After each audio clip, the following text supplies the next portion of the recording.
Auditor and auditors, let's revise this chapter. तो ये chapter overview appointment of auditor जो कि सेक्शन 139 है, removal resignation and auditor and giving of special notice जिसका section है 140 और एलिजिबिलिटी क्वालिफिकेशन डिस्क्वालिफिकेशन का सेक्शन है 141, remuneration of auditor 142, power and duties of auditor and auditing standard section 143, segment of audit report इस 143 में ही आ जाएगा, provided services 144, signing of audit report 145, auditor to attend AGM section 146, punishment provision section 147 and cost auditor section which is covered under section 148। तो ये sections है। तो चलिए अब जो सेक्शन 139 है अपॉइंटमेंट ऑफ ऑडिटर, उसमें जो फर्स्ट वन जो इसका जो फर्स्ट सब सेक्शन है 139(1) जो कि appointment of subsequent auditor non government company. Non government company में board of directors of company shall appoint auditor in the first AGM। मतलब कि फर्स्ट AGM में board of directors auditor appoint कर देंगे और वो जो ऑडिटर अपॉइंट किया जाएगा उसका जो टर्म रहेगा वो फर्स्ट AGM से लेके till conclusion of the 6th AGM उसका टर्म रहेगा। और ये ऑडिट अगर कंपनी है ना, कंपनी को अंडर सेक्शन 177 के अंडर ऑडिट कमिटी फॉर्म्ड करने की रिक्वायरमेंट होती है, तो जो बोर्ड ऑफ डायरेक्टर जो ऑडिट अपॉइंट करेगा वो ऑडिट कमेटी अपॉइंट करेगी। अगर ऑडिट कमेटी को रिक्वायरमेंट नहीं होती अपॉइंट करने की अंडर सेक्शन 177 तो बोर्ड ऑफ डायरेक्टर्स अपॉइंट करेंगे। बोर्ड ऑफ डायरेक्टर्स की रिस्पॉन्सिबिलिटी क्या होगी कि वो देखेगी कि मतलब ऑडिटर का क्वालिफिकेशन और एक्सपीरियंस देखेगी और ये देखेगी उसके खिलाफ कोई प्रोसीडिंग्स चल रही है या नहीं चल रही। ठीक है, ये सभी लिखा हुआ है। तो आगे आता है कि अगर बोर्ड ऑफ डायरेक्टर्स एग्री हो जाते हैं ऑडिट कमेटी की रिकमेंडेशन से तो वो ऑडिटर अपॉइंट कर दिया जाएगा। अगर नहीं होता तो वो रेफ़र बैक कर देगा रिकमेंडेशन को ऑडिट कमेटी को। और फिर वो रेफ़र बैक के बाद जो ऑडिट कमेटी थी उसको मतलब रीजंस के साथ रेफ़र बैक कर देगा बोर्ड ऑफ डायरेक्टर्स। फिर ऑडिट कमेटी उसको कंसिडर करेगा, फिर दोबारा वो करेगा मतलब रिकमेंड करेगा और फिर वो ये प्रोसेस चलता रहेगा। और अपॉइंटमेंट मतलब ऑडिटर की अपॉइंटमेंट से पहले है ना ऑडिटर को अपन को रिटर्न कंसेंट भेजनी पड़ेगी। और इसकी कंडीशंस ये रही, the individual the firm is eligible for appointment and not disqualified for appointment. और जो इंडिविजुअल फर्म है वो कंडीशंस ये है कि अपॉइंटमेंट की वो डिस्क्वालिफाइड नहीं होना चाहिए under chartered accountants act 1949। The proposed appointment is as per the terms provided under the Act. The proposed appointment is within the limits laid down under the authority of the Act. Certificate shall also indicate whether the auditor satisfies the criteria. अब देखिए ये main MCQ question ऐसे कि communication to auditor. Further the company shall inform the concerned auditor to his or appointment is file notice in the form ADT1. तो ADT1 में communication auditor के साथ communication करना पड़ेगा जिसका जो ADT1 में shall within 15 days inform auditor is appointed and FRA not important। Term of auditor section 139(2) term of auditor. देखो इंडिविजुअल की बात करें तो इंडिविजुअल का जो टर्म रहता है वो 5 ईयर्स रहेगा और एक ऑडिट फर्म का बात करें ऑडिट फर्म की तो जो टर्म रहेगा वो 10 ईयर्स मतलब कि 2 टर्म्स ऑफ कॉन्सिक्यूटिव 5 ईयर्स। और ये जो रूल 5 क्या है, rule 5 of companies audit and auditor rules 2014। तो ये मतलब प्रिस्क्राइब करता है कि किन किन कंपनीज़ के लिए टर्म्स ऑफ ऑडिटर सेक्शन 139 पे एप्लीकेबल होगा। तो अनलिस्टेड पब्लिक कंपनी जिसका paid up share capital 10 crore और मोर है और कोई भी प्राइवेट लिमिटेड कंपनी उसका paid up share capital 50 crore और मोर है। और ऐसी कंपनी जिसकी पब्लिक बोरोइंग उसका चाहे कोई सी भी कंपनी है उसका वो paid up share capital company देखना है, अगर उसकी पब्लिक बोरोइंग 50 करोड़ से ज़्यादा हो रही है तो वो इस सेक्शन में एप्लीकेबल होएगी। अब कूलिंग पीरियड की बात करते हैं तो 5 ईयर्स कूलिंग पीरियड रहेगा बोथ इंडिविजुअल और ऑडिट फर्म के केस के दोनों केस में cooling period. Rotation of auditor आएगा section 139(3) and 139(4). It is I think so it is not important for relevant for exam.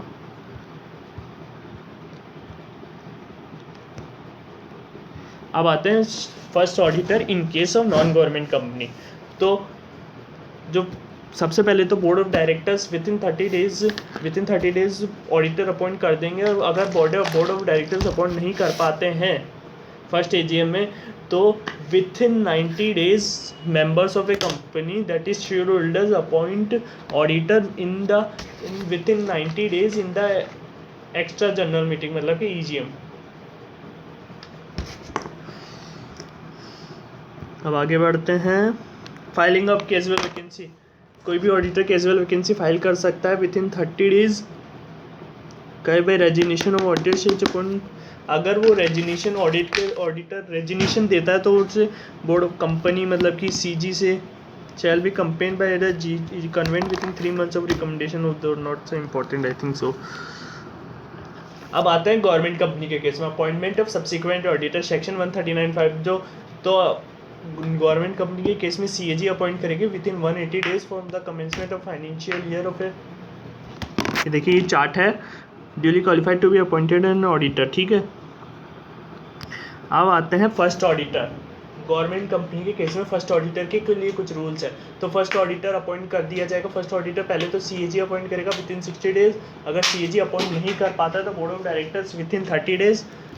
And if board of directors is also fails to appoint auditor, then shareholders of company appoint a auditor of a company within 60 days in the extra general meeting। इसमें casual vacancy है। Casual vacancy CAG को file करनी पड़ेगी with in 30 days of the casual vacancy. अब reappointment of retiring auditor, अब कोई भी retiring auditor को अपन रिअपॉइंट कैसे कर सकते हैं? अगर ये डिसक्वालीफाइड नहीं होना चाहिए रीअपॉइंटमेंट के लिए, ये उसने अनविलिंगनेस का नोटिस नहीं दिया वो होना चाहिए, और स्पेशल उसके खिलाफ कोई स्पेशल रेजोल्यूशन पास नहीं होना चाहिए। अब आते हैं ऑडिट कमेटी के केस में। Audit committee is recommendation where company is required to consider, तो उस केस में वो तो से पढ़ा था अपने NFR is not so important. अब आता है removal resignation of auditor and giving a special notice section 140। Removal resignation of auditor section 140 की बात करते हैं। सेक्शन 40 तो रिमूवल के लिए सेक्शन 40 है, 140 है। तो removal auditor before the expiry of term section 141 steps for removal, ये इंपॉर्टेंट है। ये मतलब इसको ये चार्ट ही पढ़ लेना। स्पेशल मतलब स्पेशल नोटिस पास करना पड़ेगा। स्पेशल नोटिस फिर बोर्ड के पास जाएगा, बोर्ड डिसाइड करेगा कि देन फाइलिंग बोर्ड उसका रिमूवल होना चाहिए या नहीं होना चाहिए। फिर वो सीजी को एप्लीकेशन फाइल करेगा, और सीजी को जो एप्लीकेशन फाइल की जाएगी वो एडीटी 2 में फाइल की जाएगी। ऑडिटर्स 2 अपॉइंटमेंट होगा एडीटी 1 में, और फिर उसका रिमूवल होगा एडीटी 2 में, ठीक है। With in 30 days of board meetings, फिर अप्रूवल ऑफ सीजी रिसीव। अगर सीजी का फाइल करते हैं और अब सीजी की अप्रूवल रिसीव्ड हो जाती है तो स्पेशल नोटिस एजीएम में स्पेशल नोटिस पास किया जाएगा। फिर ऑडिटर से reasonable opportunity of being heard होगा, फिर मतलब कि ऑडिटर रिमूव कर दिया जाएगा स्पेशल रेजोल्यूशन से। ये देखिए, the company shall hold the GM with in 60 days of received approval CG for passing the special resolution. Resignation of auditor section 142 and 143। If the auditor is resign from the company shall file, अगर auditor company से resign करता है तो उसे एक statement file करने का जो स्टेटमेंट जो फॉर्म होगा वो होगा ADT 3 with the company in registrar with in a period of 30 days। Resignation file कर, अगर कोई ऑडिटर रेजिग्नेशन फाइल करना चाहता है तो उसे जो स्टेटमेंट फाइल करने का in the form ADT 3 with in 30 days from his resignation indicate, और उस ऑडिटर को रीज़न और फैक्ट डिस्क्लोज करना पड़ेगा उस रेजिग्नेशन का, और गवर्नमेंट कंपनी के केस में सीएजी को। और पेनल्टी फॉर कॉन्ट्रावेंशंस, पेनल्टी पढ़ते हैं। Penalty shall be liable to penalty, मतलब कोई कंपनी कोई ऑडिटर है तो ऑडिटर की जो पेनल्टी होगी 50,000, और उसके रेम्यूनरेशन जो कुछ भी लेस होगा विच एवर इज लेस, और कोई और वो फेल रही है तो 500 रुपये पर दिन से लेके subject to maximum of 5 lakhs। Appointing auditor other than the retiring auditor section 144। If the retiring auditor is not completed a consecutive tenure of 5 years or 10 years, the case may be as provided under section 2 at the AGM meeting appointed a person other than the retiring auditor। Not so important, कोई याद करने वाली चीज़ नहीं है इसमें। Auditor acts in fraudulent manner section 145 बहुत important लगा मुझे तो। अगर वो कुछ फ्रॉडलेंट मैनर से कुछ करता है तो वो सेक्शन 145 में आएगा, within 15 days of receipt of such allegation. ये देखिए, tribunal satisfied that auditor has directly or indirectly acted in fraudulent manner, direct the company to change its auditor. The removed auditor shall not be eligible to appointed as auditor for company for 5 years and liable for actions under section 144 144(7). ठीक है, वो पढ़ेंगे बाद में। Eligibility, अब आता है section 141 eligibility, qualification and disqualification of auditor under section 141। तो जो क्वालिफिकेशन ऑफ ऑडिटर है वो मेंशन है सेक्शन 141 में। तो एलिजिबिलिटी ये है कि वो चार्टर्ड अकाउंटेंट होना चाहिए। अगर कोई फर्म है, फर्म में majority of partners chartered accountant होना चाहिए। अगर कोई एलएलपी है तो उसमें जो पार्टनर्स सी है वो ही लाइबल होंगे, साइन को सब भी आप फर्म के लिए लाइबल होंगे। फर्म मतलब कि फर्म के लिए लाइबल होंगे, sign on behalf of the firm, authorise to act and sign on behalf of the firm अगर एलएलपी है। अब आता है disqualification of auditor, very important section 141(3). इस सेक्शन को याद रखना है। जो सेक्शन 141(3) देखो, एक तो बॉडी कॉर्पोरेट डिस्क्वालिफाइड हो जाएगी, ऑफिसर और employee of a company, person who is a partner और employee of an officer of a company. तो सेक्शन ये सब डिस्क्वालिफाइड होगा। फिर आता है अपना सेक्शन 141(4) यानी कि डी 141D। अब पर्सन वो रिलेटिव और पार्टनर अगर वो 1 लाख से ज़्यादा की पीडीएफ शेयर कैपिटल उस कंपनी में हेल्ड करता है, 1 लाख या 1 लाख से ज़्यादा की। देखो, ऑडिटर अगर 1 रुपये की पीडीएफ शेयर होल्डिंग हेल्ड करेगा तो डिस्क्वालीफाई। अगर उसके कुछ रिलेटिव और पार्टनर है वो 1 करोड़ या 1 करोड़ से ज़्यादा की उसमें शेयर होल्डिंग हेल्ड करता है तो ऑडिटर डिस्क्वालीफाइड हो जाएगा।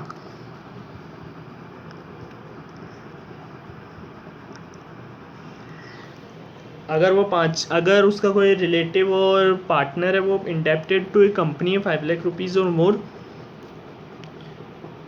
Has a given of guarantee of any security of such holding company in excess of 1 lakh rupees. ठीक है, 1 लाख रुपए के। और कुछ कॉमर्शियल, अगर पार्टनर और फर्म का कोई कॉमर्शियल बिजनेस है, बिजनेस रिलेशनशिप है कंपनी के साथ, तो भी कंपनी डिस्क्वालीफाइड हो जाएगी। अगर कोई पर्सन रिलेटिव और डायरेक्टर है ऑफ ए कंपनी, डायरेक्टर और पर्सन है कोई रिलेटिव और डायरेक्टर का रिलेटिव है कोई पार्टनर है, तो भी वो डिस्क्वालीफाइड हो जाएगा। सीलिंग नंबर ऑफ ऑडिट, जो नंबर ऑफ ऑडिट्स है वो पर ऑडिटर के लिए number of audits maximum audits है 20। Before appointment is given to any auditor the number the company must obtain a certificate from him to effect that appointment is made will not result in excess holding of company audits by the auditor concerned over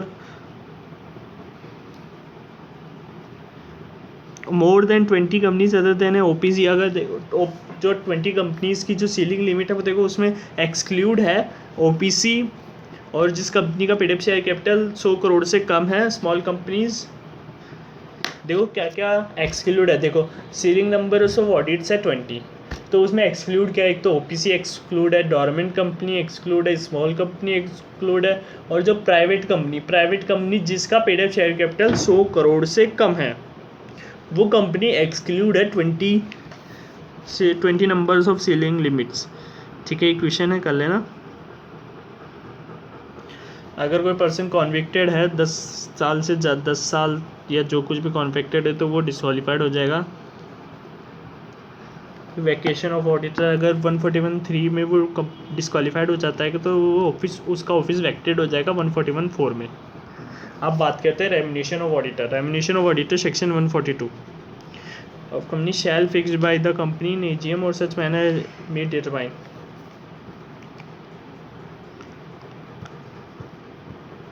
ठीक है, power and duties of auditor and auditing standard section 143। जो powers of auditor, पहले तो बात करते हैं auditors की powers क्या होती है। एक तो देखो वो बुक्स को assess to books of accounts and vouchers, assess of books of accounts and voucher, entitled to have necessary information and explanation, assess to record of all its subsidiaries, assess to records of all subsidiaries, assess to books of accounts and vouchers, entitled to have necessary information and explanation, assess to records to all its subsidiaries। ये auditors की powers होते हैं section 143(1) में। अब duties पढ़ते हैं, duties of auditor. तो matters of inquiry है, देखो ऑडिटर किस किस केस में इंक्वायरी कर सकता है, लोन्स एंड एडवांस के लिए इंक्वायरी कर सकता है, transaction which are represent mainly books and entries, ये सब में भी बहुत ज़्यादा हो जाएगा। The auditor shall make a report on the members of company on the following on the accounts examined by him. ठीक है, ये थोड़ा ज़्यादा हो जाएगा, ज़्यादा इतना इम्पोर्टेंट नहीं है।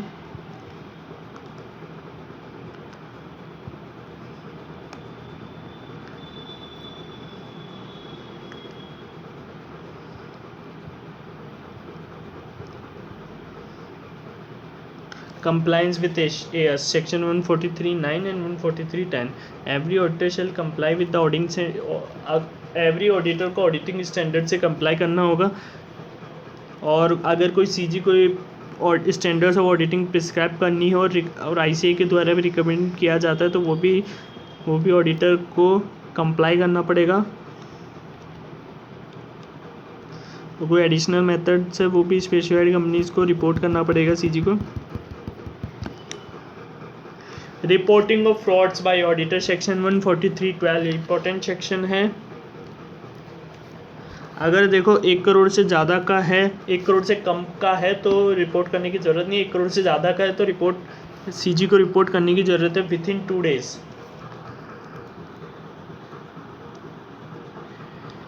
और रिप्लाई अगर वो बोर्ड ऑफ डायरेक्टर्स को भी अप्लाई कर देगा और बोर्ड ऑफ डायरेक्टर्स से रिप्लाई करने की मतलब 45 दिन के अंदर अगर आ जाता है। इसका चार्ट में भी होना चाहिए, नहीं है शायद चार्ट, इसका चार्ट नहीं है, ऐसे कर लेते हैं हम। On receipt of such apply the auditor shall forward his report to, अगर कंपनी से 45 दिन के अंदर भी नहीं आती तो फिर अगले 15 दिन में वो सीजी के लिए सीजी को अप्लाई कर सकता है।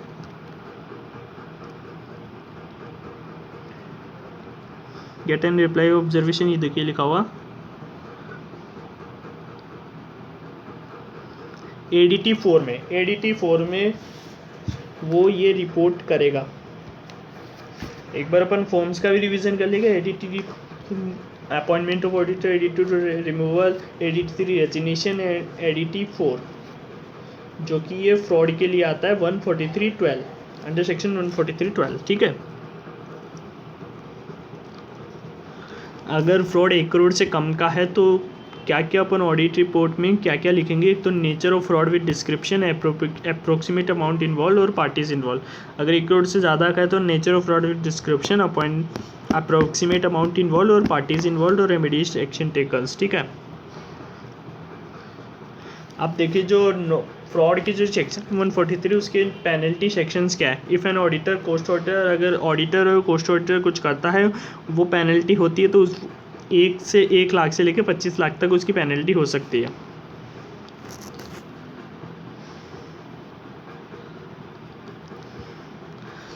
Audit of government companies 143, 5, 6, 7। ठीक है,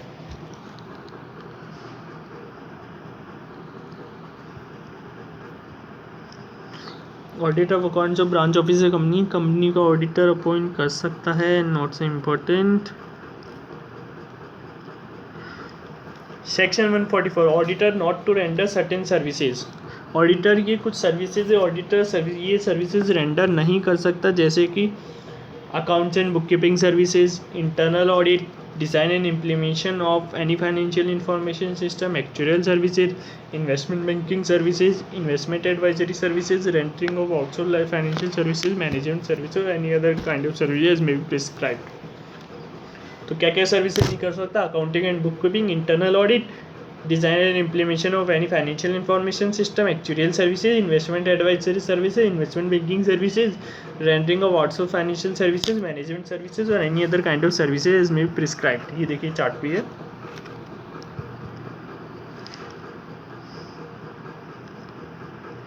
auditors to sign audit report, auditors को साइन करना पड़ेगा audit report.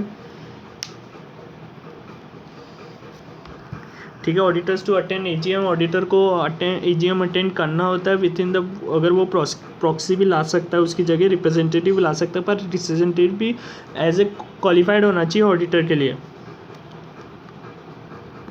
Punishment for contravention जो अपन ने थोड़ी देर पहले थे 147 में भी पनिशमेंट मिल सकती है उसे।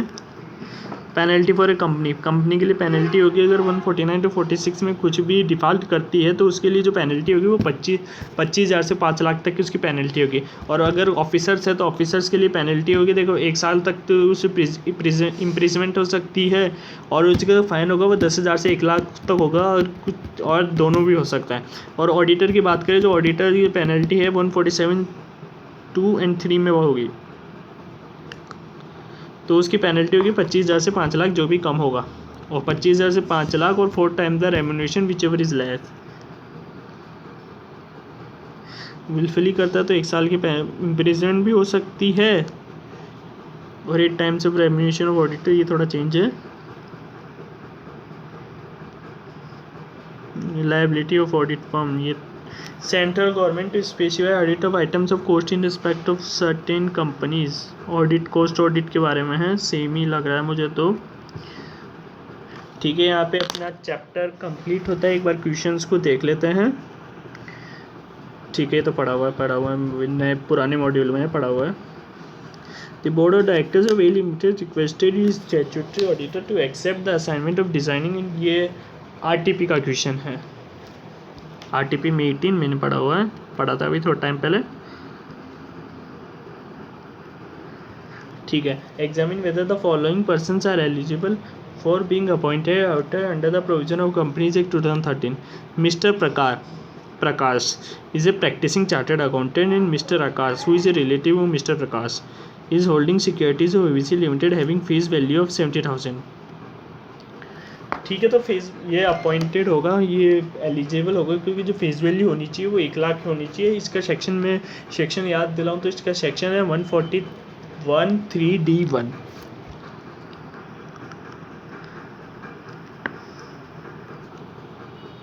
तो फेस वैल्यू पर इस केस में 70,000 ही फेस वैल्यू है, अपन को मार्केट वैल्यू नहीं करनी है, अपन को फेस वैल्यू करनी है, तो ये इस will not be disqualified to be appointed auditor of ABC limited. Mister Ramesh is a practising chartered accountant indebted to MNP limited for ₹6 lakh. Disqualified क्योंकि 5 लाख की वो लिमिट है, वो सेक्शन 143(1)(d)(2) डी सेकेंड, ये देखिए। ठीक है, okay. Mister KVG spouse of mister Kumar chartered accountant is store keeper of PRC limited. Disqualified, देखो विल नॉट बी डिस्क्वालीफाइड।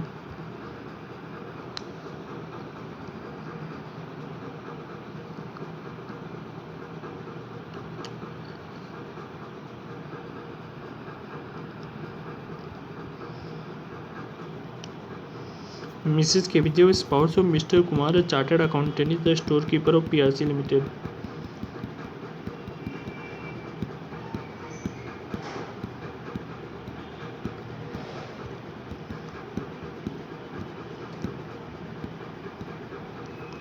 ठीक है, अगर वो देखो वो क्या इसमें क्वेश्चन में क्या बता रखा है कि भैया वो मतलब कि एम्प्लॉयमेंट डायरेक्टर के एम्प्लॉयमेंट और पार्टनर वगैरह कुछ नहीं है, तो वो डिस्क्वालीफाइड नहीं है। देखिए, auditor disqualified to be appointed and auditor if a person who is relative director और is in employment of a company as a director. ठीक है भैया, मेरे तो समझ।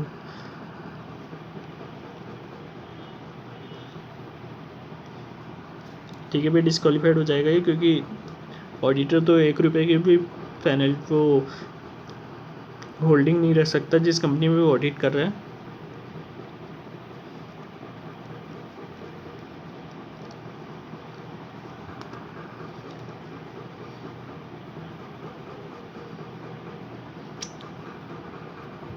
ठीक है, ये हो गया। ठीक है, थैंक यू।